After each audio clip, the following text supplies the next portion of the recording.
মজার গল্প করি। আমি আমার চ্যানেলে একদম প্রথম দিকে দেখিয়েছিলাম করল্লার চচ্চড়ি।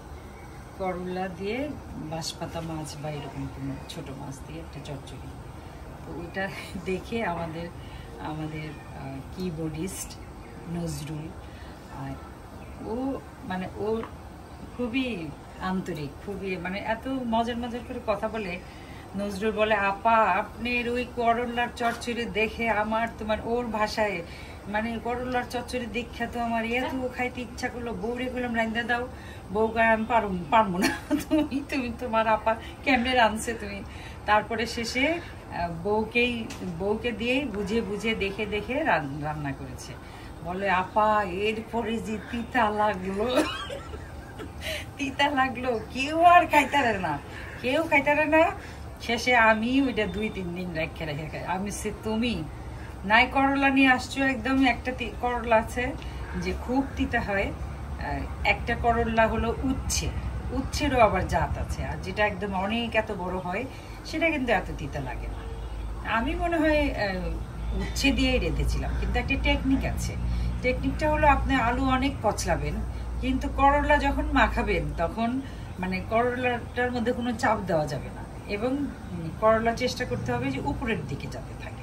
ওইটাকে যদি আমি মাখানের গায়ের জোরে ভর্তা করে ফেলি তো করলার তিতা তো আগেই বের হয়ে গেল। তো অথবা নজরুলের করল্লাটাই বেশি তিতা ছিল। নজরুল করল্লার ব্যাপারে আনলাকি, এরকম অনেকেই হয়। অনেকেই এই করল্লার তিতার জন্য ভয়ে খেতে পারে না। আমার মেজ বোন রত্নাপাও বলে যে ওর প্রতিবেশী আসছে, বলে, আল্লাহ গো করল্লা ভাজি কেমনি খান আপনারা।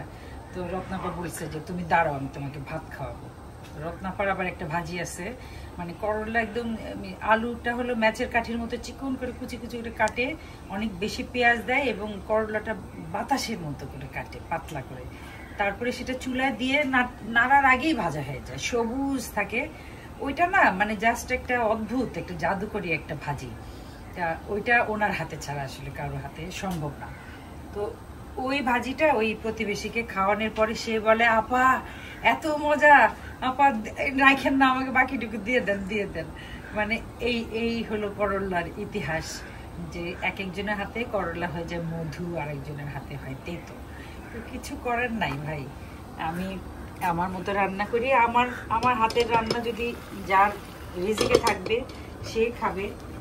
ইদানিং এখন যেটা হয়েছে যে মানুষ শুধু বলে, আপা আপনার ব্লগ দেখি।